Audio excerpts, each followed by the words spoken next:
Hi guys, welcome back to my channel. My name is Suranjali Seal, and like I always say, if you are somebody that loves literature and is all about literature, then this is the channel for you. Now, kindly forgive me right at the get-go. I'm apologizing for the sound quality. Okay, I don't know where have I misplaced my earphones. Somewhere I have kept it and I cannot find it, so I have to record this video without any kind of audio aid. So please bear with me for this video. And having said that, I would like to begin today's video. We're going to talk about non-material culture, like you can already see on your screen. Now, this whole topic falls under cultural studies. Now, I always tell you in many of my videos I've mentioned that literature is an expression of life. It's a reflection and a representation of life itself. Now, culture is a part and parcel, integral part of our day-to-day lives. Culture is everywhere, right? So it is only logical that we study cultural studies if we know about the major theories, if we understand, the concept of cultural studies, we'll understand how it influences literature, right? It's an exchange sort of.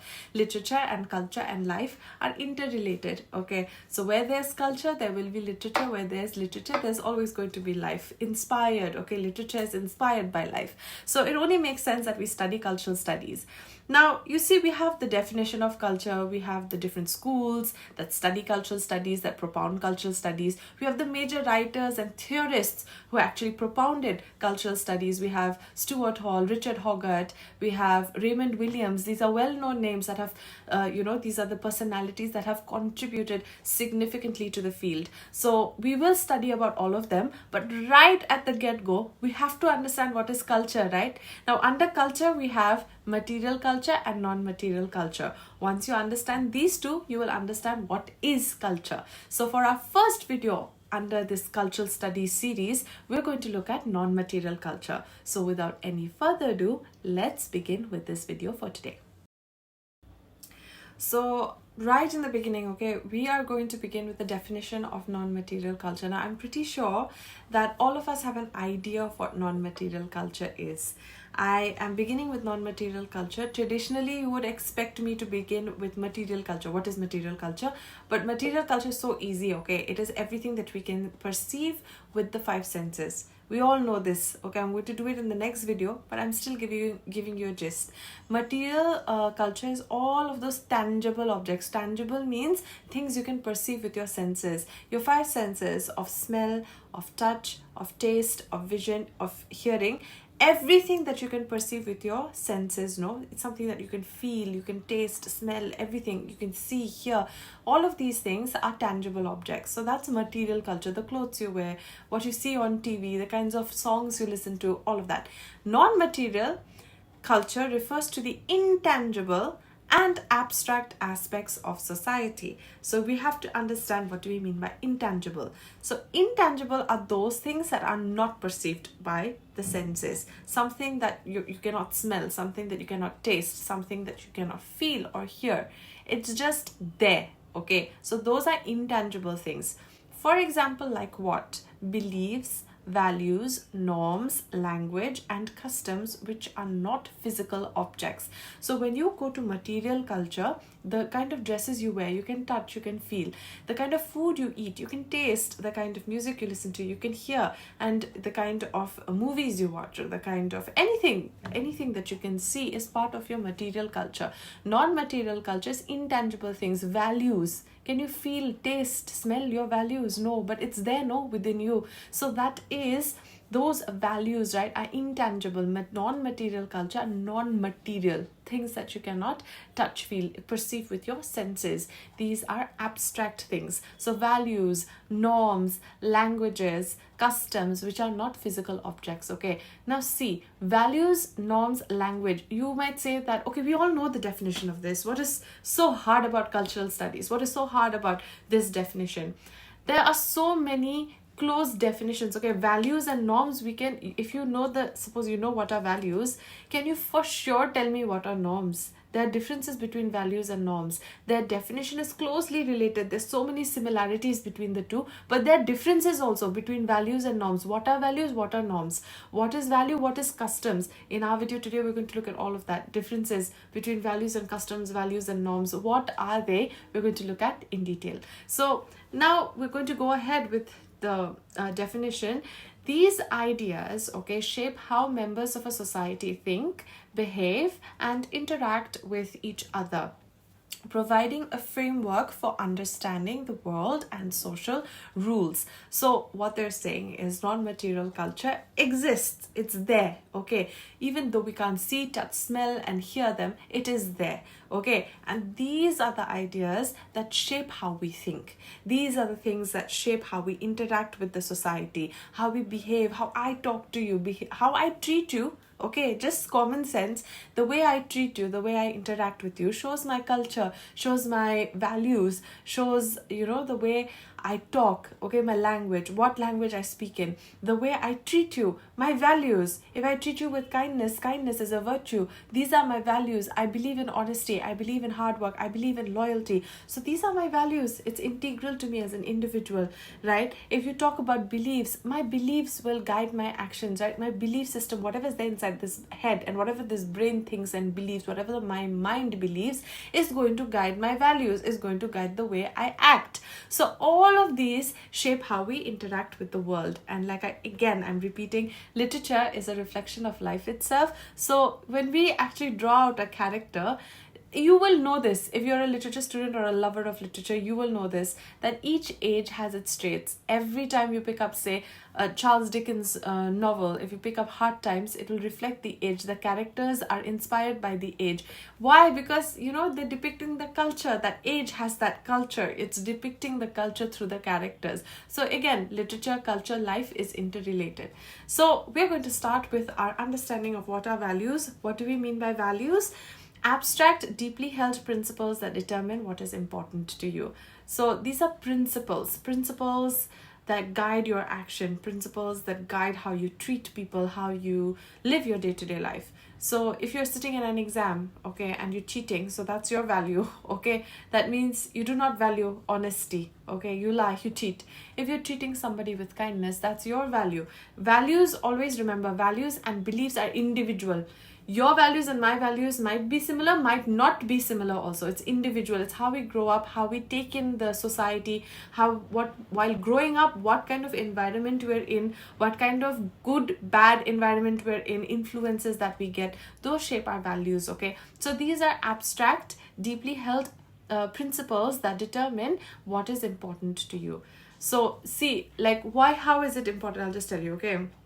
You don't know the answer to a question in an exam, and you have two choices. In life, you always have two choices. So in that, what choice do you have in the exam? To cheat or leave the answer? Now, your value is honesty and loyalty, so you leave the answer. You will not attempt any unfair means to get what you want. You don't know the answer, you're honest, you'll just leave the answer, but you will not cheat. But there are some people who will cheat also. So, that's the thing, values. What do? Act as a standard for behavior and a compass for making decisions. I have a teacher, okay, I'm teaching now. So, in an assembly, okay, this teacher had always, she had said in the assembly that in life you always have two choices. Either you in every walk of life, like I'm making this video today, I have two choices. Either I make the video or be lazy and just sit at home. I picked the choice of making the video, right? In every walk of life you have two choices. So here too, when you act, right, you have two choices. Your values will guide what kind of action you're going to do.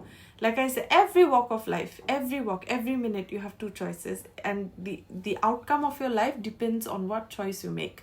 So here, values guide your actions. They act as a standard for behavior. That is, be honest, be kind, love each other, treat people with respect. So this is a moral compass, a compass inside your heart telling you what to do. And examples: honesty, integrity, kindness, and personal success. Personal success is, your growth as a human being depends on your values and your beliefs. Now, what is the definition of a belief? Beliefs: specific ideas or convictions that you accept as true or real. These are ideas, okay? Many years people thought the earth was flat. It was a belief that the earth was flat. Then, now we know that the earth is not flat, it is round. So, belief shapes your ideas, the way you look at the world, okay?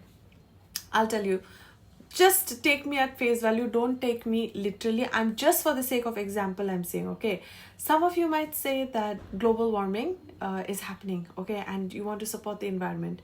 So your values will be what? To protect, respect what we are given by nature. So in return, you'll plant trees, you'll give to the environment, you'll try not to pollute, you'll try not to use plastic bags, you know. So your belief that global warming is there is leading you to develop some values, and that value is guiding your action, right? You might believe that, yes, the world can be a better place. So you treat people, you believe in the human capacity to love and respect and be kind to one another, then you act like that. You act with kindness. You treat people with humility and respect because you believe that, you know, humanity is good. The inherent quality of a human being is good only. The world can be a better place. That's your belief. Your belief will guide your values, and your values will guide your actions. That's the relation, okay? So believe specific ideas or convictions that you accept as true or real. You accept. You believe something. It's not necessary that I'll believe the same thing. Everybody's belief system is different. Okay, we might, even ideologies are different. What we believe in, what we see the world as is different, okay? What we believe will guide us, our values will guide our values and principles, and those values and principles will guide our actions. Now, what do? Beliefs, they shape your perception of the world and can change based on experiences or new knowledge. So values, I'll tell you, values usually don't change. If you believe in honesty, it will take a very big setback, to change that, to change it. Since you are small, you're told, do not lie, do not cheat, treat everybody kindly, do not lie, do not cheat, treat everybody kindly. It can change, your values can change, but usually, I'm saying generally, your values are always intact, because right from a young age, you're told, don't do this, this is good, honesty is good, integrity is good, respect is good, responsibility is good. You're growing up that way, and that's how you treat people. So your values are like that. Beliefs can change based on your experiences. Like I said, many years people belief, it's a belief that the earth was flat. And then experiences, experimentations, okay, led to the establishment of this whole fact that the earth is actually round. So, beliefs can change, and based on new knowledge and new experiences. So what is the example? Believing that a certain deity exists, that hard work always leads to success, or that a specific cultural tradition is the right way to behave. These are all, individual. Your beliefs and your values are you. Individual, okay, no outside influence whatsoever. It is you, how you see the world, how the world treats you, what kind of environment you grow up in, that shapes your beliefs and your values, okay? Now we're going to look at how are they related. Beliefs influence values. Like I said, beliefs can lead to the development of values. For example, the belief that God helps those who help themselves can foster the value of responsibility. Like, you remember, I think all of us have gone through this. Right before exams, we'll pray to God that please make us pass. And most of the adults in our house, our parents, our grandmothers, somebody or the other has said, God helps those who help themselves, right? So you work hard and you're going to get your fruits, right? If you do not work hard, then God is not going to help you. I'm sure that most of us have heard this saying. So that's the thing. Your belief that God helps those who help themselves will make you work hard. That yes, God will help me if I work hard, if I stay true to my preparation, if I honestly prepare, then God will help me. So God helps those who help themselves is a very common saying. I think we've all heard it, and that leads to the value of what? Responsibility, integrity, honesty. That you're honest with yourself when you're preparing for any kind of exam. When you're doing your job, you do it honestly and you'll be rewarded. So that is, the relationship between belief systems and value systems. Okay, now we're going to look at values guide action. Your values influence how you act on your beliefs. You believe that God will help you if you help yourself. That is, if you work hard, God will help you. What value are you incorporating? Honesty, responsibility, loyalty. You're going to work hard. So your action is what? Working hard. Your belief guided your value, and your value is guiding your action. By default, you're going to sit and study. By default, you're going to sit down and do your job. Okay, for example, the belief that God helps, for instance, you might value honesty and hold the belief that stealing is wrong, which results in the behavior of not stealing. So you see, your values and principles guide your actions. That's the whole relationship we're talking of here. They are both fundamental. Both values and beliefs are fundamental to shaping your character, worldview, how you interact with others. Please ignore the background noise. Okay, I'm so sorry for this, just for this video.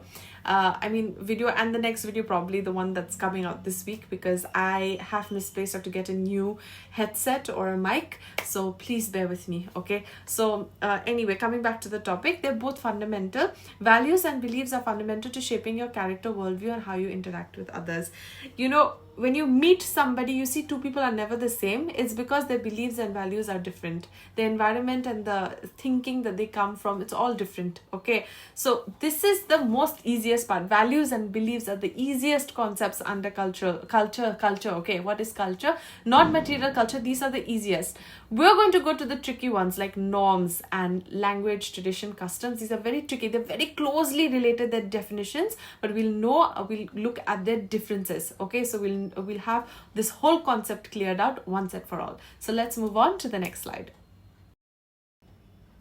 So let's just have a look at the definition of norms. Okay, so norms are a fundamental concept in the social sciences. They are most commonly defined as rules or expectations. But, okay, so rules or expectations, remember this, okay, rules or expectations that are socially enforced. So these are rules, okay, that are socially enforced, that is acceptable by society, okay. Society expects us to behave in a certain way. Now, norms may be prescriptive. I think it's perceptive? No, it's prescriptive, sorry. So, norms can be prescriptive, encouraging positive behavior, for example, be honest, or proscriptive, discouraging negative behavior, for example, do not cheat. So, very confusing, is it? We're just going to look at this, okay? Values, what did I say? It's individual. Your value and my value. Be honest, be kind. You know, whether I want to be honest or I don't want to be honest is on me, no? It's individual, my choice. But norms is how the society expects. It is not individual. It is how the society expects you to work, okay? Now, society will say that be honest. It is good that if you are honest, everybody respects an honest person. So you're under that, psychologically you're thinking, okay, society, respects an honest man, a dignified man, a person who actually, serves without anything in return, a person who's not selfish. Society respects that kind of a person. Society expects you to not steal. Society expects you to not hurt anybody. Society expects you to not shout, to maintain etiquette and decorum, okay? So some kind of order is meant. You think psychologically that, can I go out to my neighbor's door and shout now? Can I do that? No. Why? Because, society will think, what kind of a person is this? Does not have the moral decency, the civic sense that you're not supposed to go to somebody else's house and shout. Okay? Society has that thing that you're not supposed to behave this way. Society expects you to behave in a certain way, and that kind of maintains social order, don't you think? Suppose if most of us were allowed to go and shout and do whatever we want. Suppose we were allowed to do whatever we want. Don't you think there would be chaos in the society if we were allowed to do what we want? That social order is also maintained because of norms of the society. In the society, you're supposed to follow laws. You're not supposed to break laws. You're supposed to be honest. You're supposed to do your work, whatever your assigned work is. You're supposed to do that honestly. You're supposed to have some kind of civic sense. Do not just park the car in between the road, in the middle of the road. If you want, you can do that. But you don't do it. Society expects you to park the car where you're supposed to park it. Right? Society is expecting, and that's why that order is maintained, okay? And you see, if you have the right to shout wherever you want, I also have the right to shout wherever I want, okay? You want to come to my door and shout, I want to go to your door and shout, okay? We have the right to do that. Freedom, right? We can go and shout. But why do we stop? That etiquette is there in our head, right? That it's not the decent thing to do. What will our neighbors say? What will society say? What kind of a person is this? Doesn't know how to behave. So that's making me not shout. That's making you not shout. So you see, norms are kind of maintaining some kind of social order. It's not only laws, norms are also very, very important. Laws, yes, you write down, do not park here. Okay, laws that follow traffic rules, otherwise you'll be penalized, yes. But can you write down everything in laws? Every little detail, can you write laws for it? No, it's maddening, you cannot. So norms in the society come in there. What society expects you to do. Okay, do not hurt somebody else. Treat everybody with kindness. That itself is an order. That itself maintains that order. I will not shout in front of your house. You don't shout in front of my house. You don't have to have a law written, specifically, do not go and shout at your neighbor's house. You cannot write down a law like that. It's an accepted social behavior that we do not disturb each other. We treat each other with respect and kindness and respect each other's privacy, right? So these are norms. Socially, these are, like it's written here, prescriptive, encouraging positive behavior. Be honest, okay? Don't trick anybody. If you're going to the shop, don't steal from the shop. You actually be honest with the shopkeeper. Pay and take whatever you have to take. Or proscriptive, that is discouraging negative behavior. Society does not like anybody who treats anybody badly. Society does not like if you shout. Society does not accept a man as dignified if you shout at somebody else, if you treat the poor badly.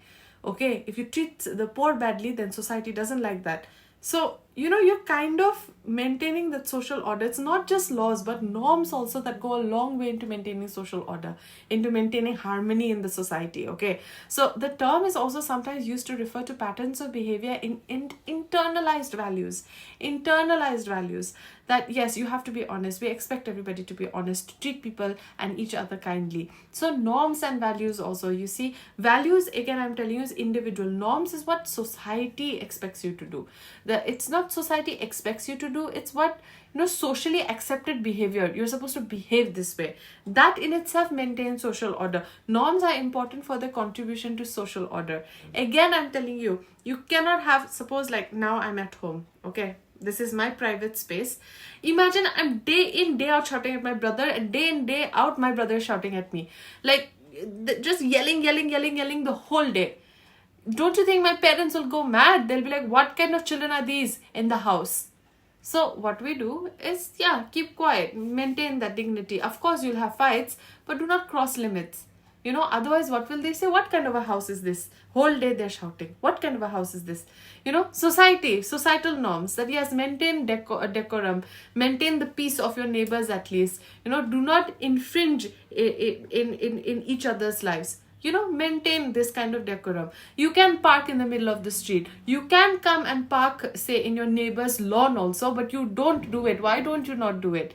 Because it's not the right thing to do. Society does not expect you to behave that way, right? So this is what norms are. Socially accepted behavior. Language, very easy. The use of spoken and written words. I'm not going to go into language into detail, okay? This is like symbols and gestures that we use.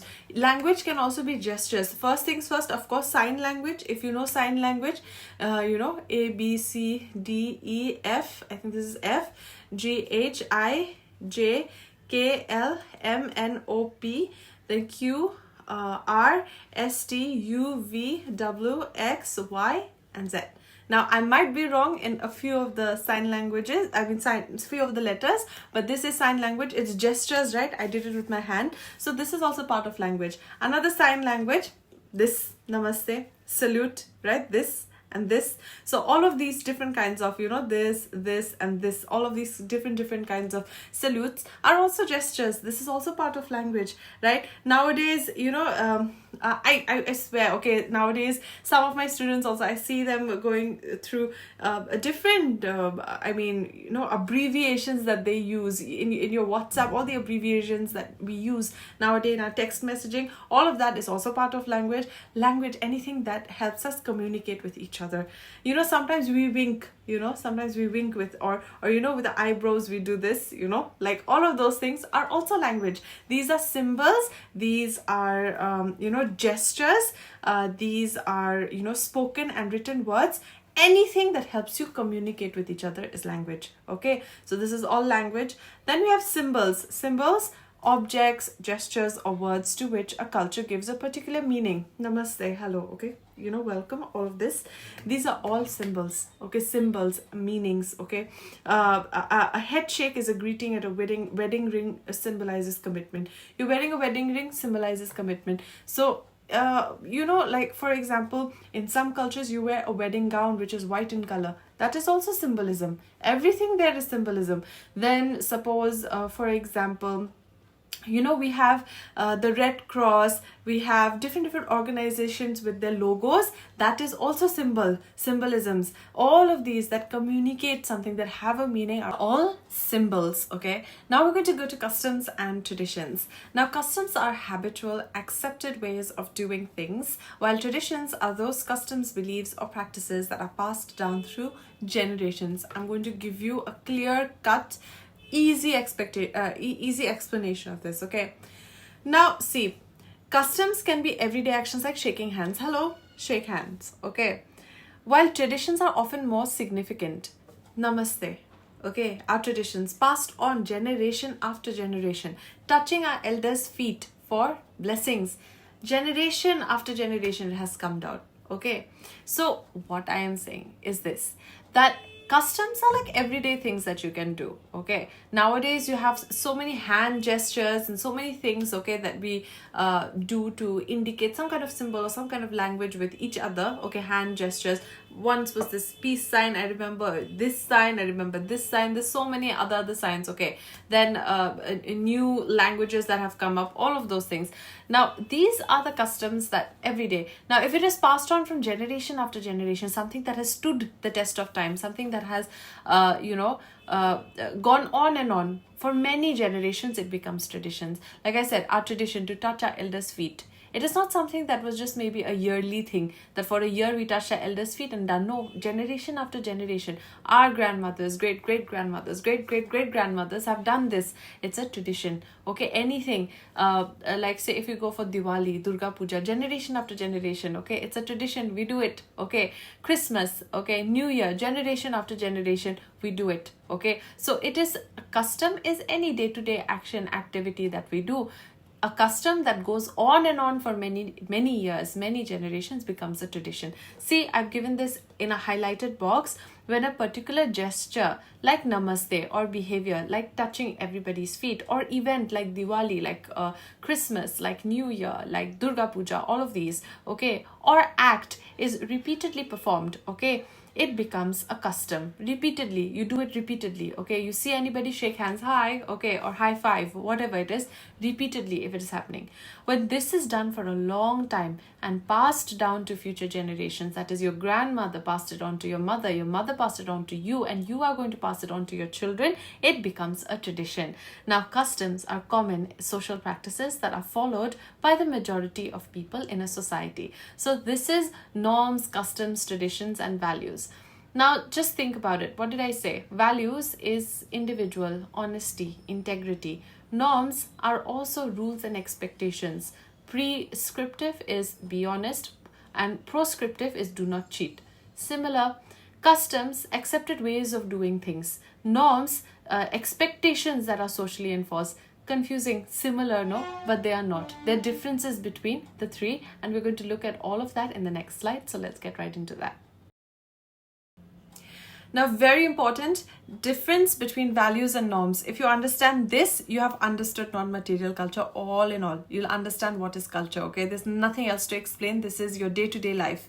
Now, definition. What are values? Values are general concepts of what is desirable, good, or important. That is, be honest. Honesty is a virtue. So you choose to be honest or you choose to be dishonest. Your value, your principle, okay? Individual. Norms are specific concrete rules or expectations for behavior in a given situation. In a test, this is a situation. Okay, what is the rule of an examination? Okay, what are you supposed to do in an examination? Not cheat. Okay, your value will guide whether you cheat or you don't cheat. The norm is, the rule is, the expectation of the invigilator, the expectation of each and every teacher in an institution is that my student will not cheat. My student is a good student, will not cheat. Okay. Student also know I am not supposed to cheat. but the choice in that given situation, do you cheat or you do not cheat? Are you honest or are you not?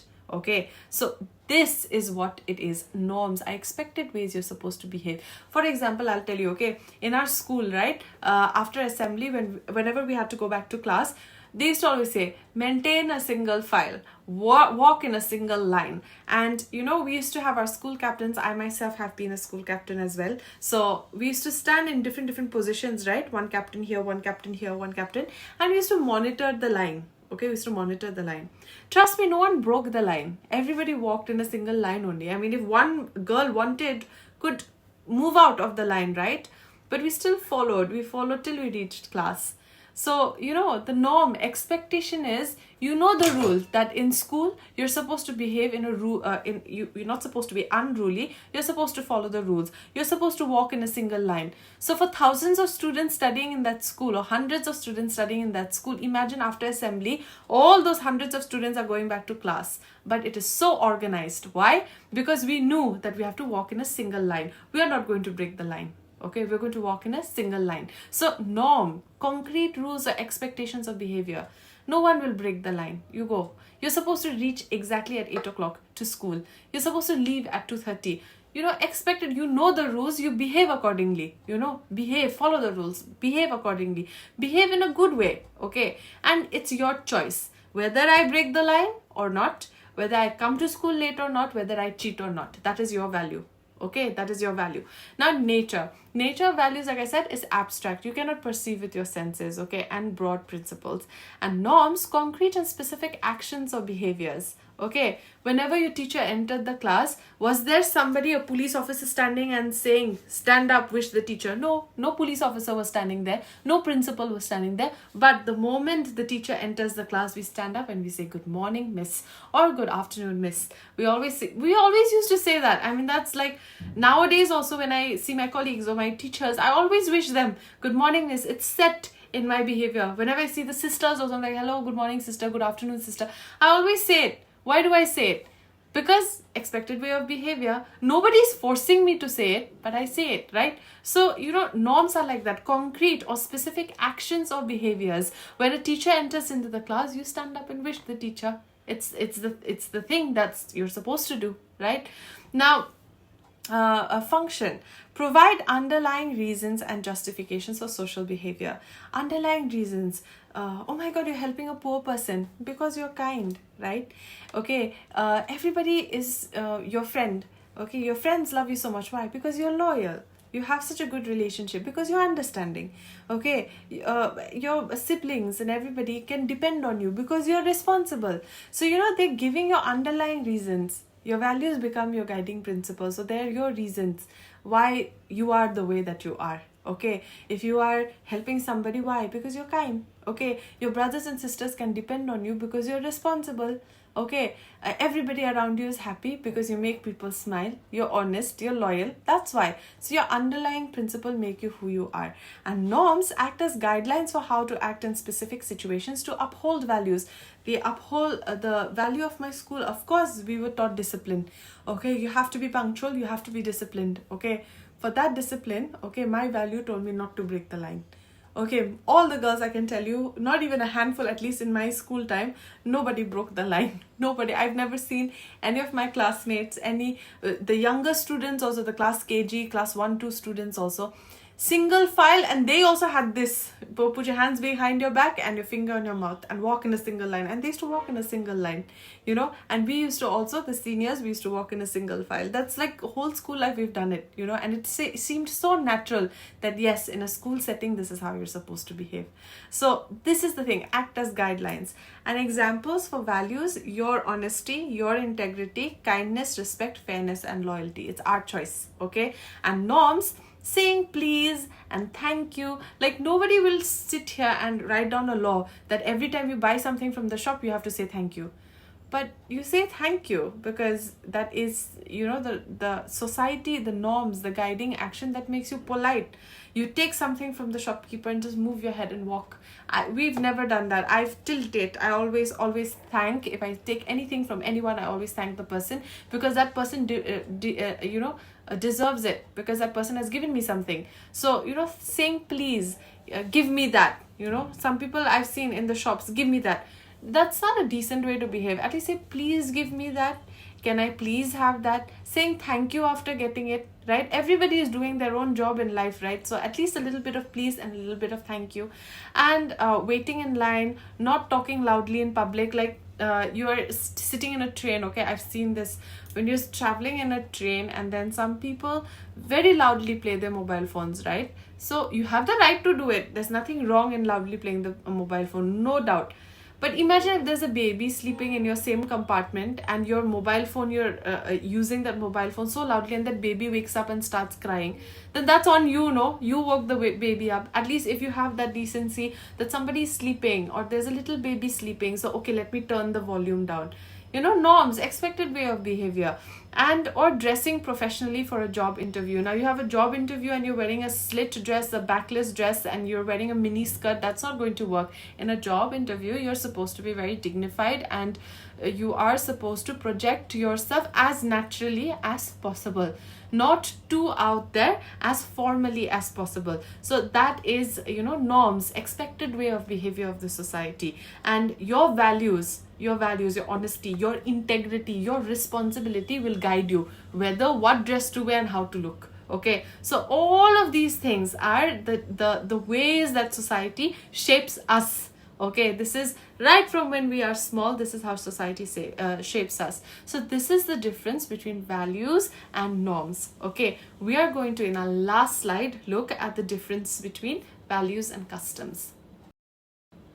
Now this is comparatively easier, so we're going to move with this really fast. Okay, again, values are abstract, internal beliefs and principles. You've understood that. Customs are concrete external actions and practices. So customs are closely related to, say, more closely related to your tradition or your culture. Like for example, norms does not have to do with your community. Say for example, it does not, you don't have to be, say, an Indian or an American or a German or an Italian. You don't have to be from a different culture to say thank you and sorry or please. You saying thank you, sorry and please, it fits every human being. All of us should do it. It does not matter whether you come from Germany, Italy, France, India, America, wherever. Saying please, sorry and thank you is the basic etiquette that you're supposed to follow. It is not because, oh, okay, we're being too formal. It's not that. It's because when you say sorry, you accept that you made some kind of mistake. You're genuinely sorry. When you say please, it means you're not taking, please and thank you means that you're not taking somebody else for granted. You go to a grocery store or a vegetable seller. When you say thank you for whatever they have given you, they are also doing their job. No, they're not sitting there to serve you. You go to a bank, you go any kind of public transport also. If somebody does something for you, at least say thank you. I think that's the minimum decency that one should have. And sorry, it's just that you accept that you've made a mistake, that your ego is not bigger than you. Okay, that you've made a mistake. And I feel that when you say sorry, it means that you're just giving room for hope. It just means that you're human. We all make mistakes, no? So sorry is a good thing. Forgiveness is a good thing. Saying thank you when somebody helps you out is a very, very good thing. And at the end, it's please. When you ask somebody to do something, when you don't want it to sound like an order, at least say please. Because everybody is moving with their own life, struggling with their own life. And when somebody takes out some time for you, at least say these 3 words: sorry, please, and thank you. When somebody is taking out a little bit of their time and giving that time to you. So I think that I'm right. I think most of you will also agree with me that, these are the 3 basic words that we should use every day of our lives. Okay. So norms are these concrete rules or expectations. Don't break a line. You see, when cars are standing one after the other, when there's too much of traffic jam, when the cars do not overtake, you expect that the cars will not overtake, so that another kind of traffic jam will, I've seen when cars overtake and go in front, then there's like a lot more chaos because the other cars cannot come.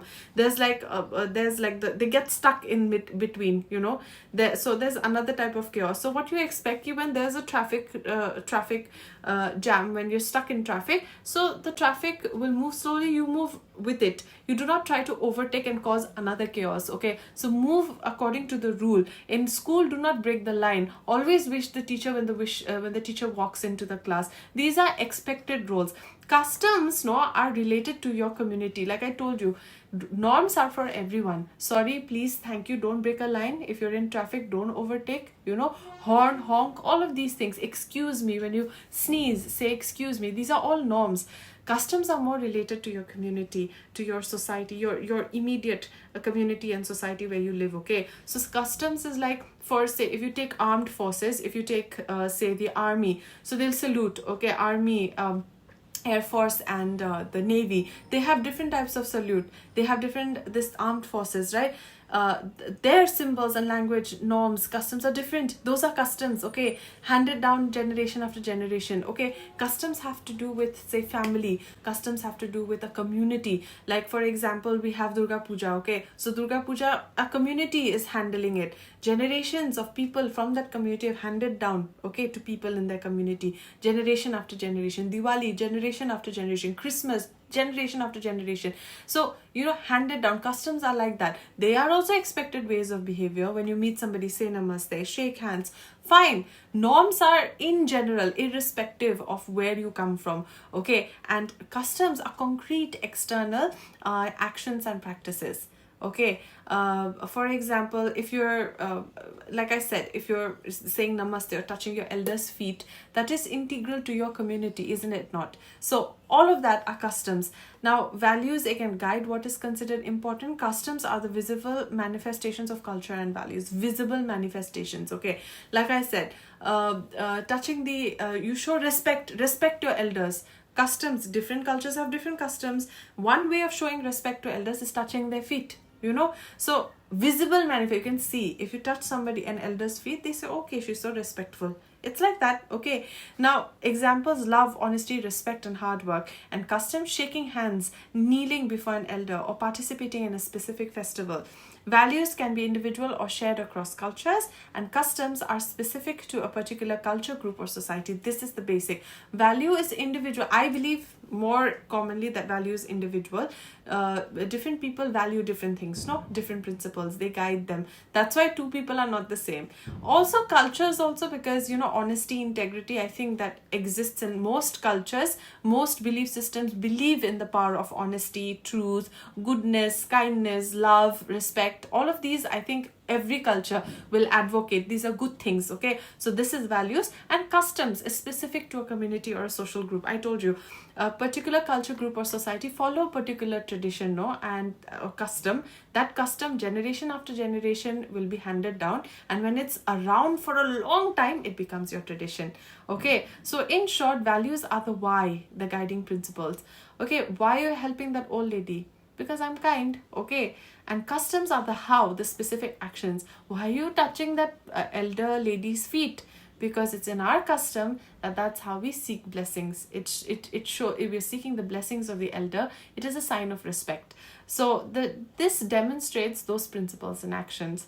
So this is non-material culture, the most complicated of the two. Material culture is very, very easy. We're going to do it in the next video. It's not even going to be a long video. Non-material culture needed a lot of clarification. If you've understood this, you've understood what culture actually is. When we start our video on cultural studies, right, when we're going to look at cultural studies, the schools and the writers and the definition of culture, then you'll understand that what it actually means. I hope that this video has been of help to you. I hope everything that I've said has been clear, and if this video was interesting, then please consider coming back to my channel for more. Please like the video, share the video, and subscribe to my channel for similar content. Thank you for bearing with me with this audio quality, because I did not have any audio aid today. So thank you so much for being here, and till we meet again, I really hope that you stay healthy and happy. See you in the next one, guys.